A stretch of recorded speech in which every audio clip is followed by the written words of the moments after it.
welcome to the Tabletop Games blog topic discussion. Review pressures. Fun versus review.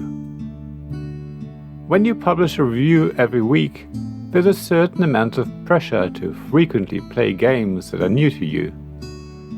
Even if you bear in mind that I sometimes re-review a game, and that once a year I list my top 5 games as well as look back at the past 12 months, that still leaves around 50 games that I need to get to the table and play a few times.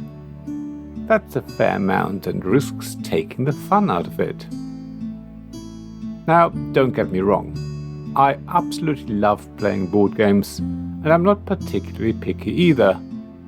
There's a wide range of mechanisms, settings, themes, player counts and game lengths that appeal to me.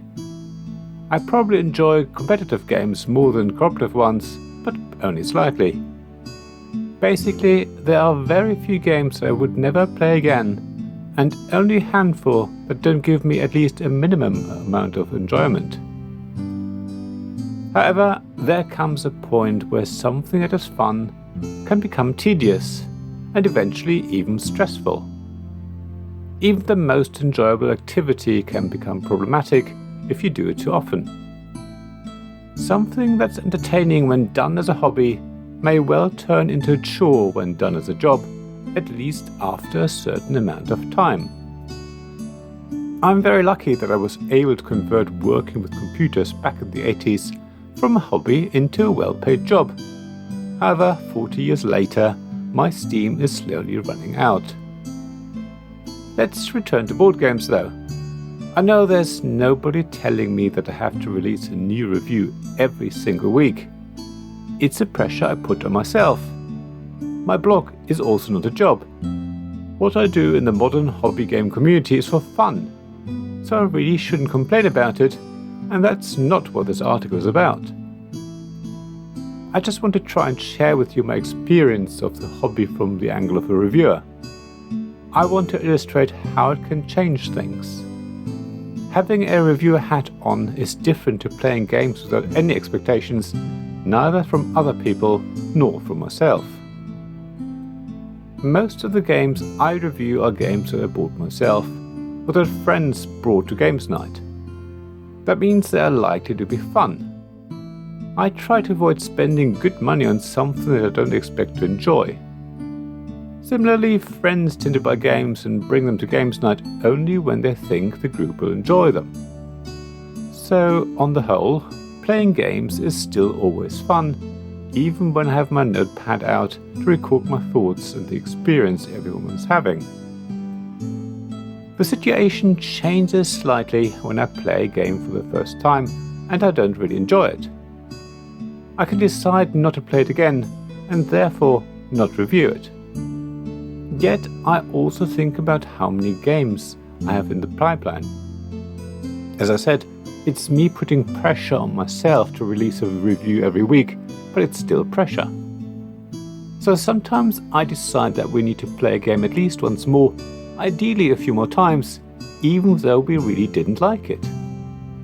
Luckily, my games group tends to be open to that suggestion, especially if it's one of them who bought the game. After all, first plays can sometimes be a bad experience, which gets much better in subsequent sessions. That willingness from my friends allows me to potentially review a game, even if it still is not enjoyable after several plays, and after ensuring we played by the rules. Or it means I can write about a game that takes a while to get used to, but is ultimately worth it. I've also started to receive more review copies. As long as I'm confident that I will get the game to the table, I'm more than happy to review it. The difference between games I or my friends bought and copies that the publisher sends me for free is that with review copies, you basically promise to publish your article within a reasonable amount of time. That promise isn't always explicit, but any half-decent reviewer will apply it implicitly. So now the pressure is a bit different. Technically, it's still me putting it on myself, because I agreed to write about the game, but there's now an expectation from a third party that I do so. Again, my games group is always very happy to play a game that I promised to review. If the game doesn't hit the mark after the first play, they're often also very happy to play it again, because they know I need to write about it on the blog. Yet, playing games that I was sent for review does change the experience slightly. There's always this uneasy feeling that nobody really wants to say anything negative. It's especially true for games from a self-publisher who poured their heart and soul into it. So while most people are happy to openly share their thoughts on a game that one of us paid for, a game that was sent for free changes their attitude to some degree. So my concern is that I sometimes lose the fun of playing games with friends and family. I should always appreciate spending time with people whose company I enjoy. Yet, when I have my reviewer's hat on, I feel I don't always do that. I also worry that I put unnecessary extra pressure on my friends to play lots of different games with me. Sure, it's always nice to have something new to try. That's especially true when it's the latest and maybe a not yet available game. When a publisher sends me an advanced review copy, it feels very special. Being able to tell my friends and family that the game they're playing isn't generally available yet is amazing. At the same time, playing the same game more than just a handful of times is also special.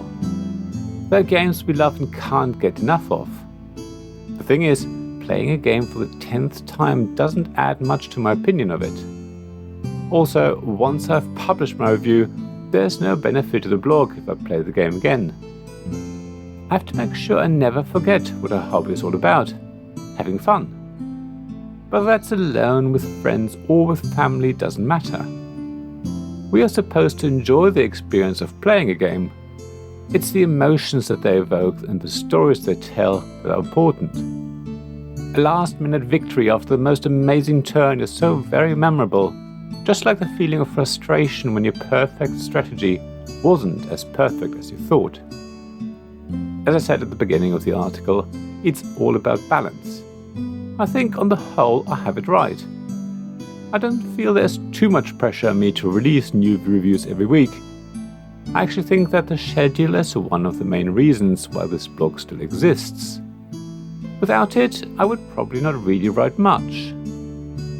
I also think that I don't overwhelm my friends with new games that I must get to the table. I am lucky that they often bring games we haven't played before that I can review. The blog doesn't just feature the latest games, but I happily write about ones from many, many years ago. That flexibility is also important and helps reduce the pressure. So yes, I think it's all fine and I have enough fun. It's just sometimes good to remind yourself of where you're at and where you don't want to be. Let's hope I can continue on this path and bring you more interesting articles and reviews. Thank you for listening to this Tabletop Games blog topic discussion podcast. Please check the description below for links mentioned in this episode, as well as to the written version of this article on the blog. If you enjoyed this episode, please subscribe, give us some stars or leave a review. Please also tell your friends about me, and if you want to offer financial support, check out my Patreon and Ko-fi pages, links to which you'll find in the blog at tabletopgamesblog.com. So thank you again for listening, and I hope to see you again soon. This podcast was made possible by the generous help of my supporters.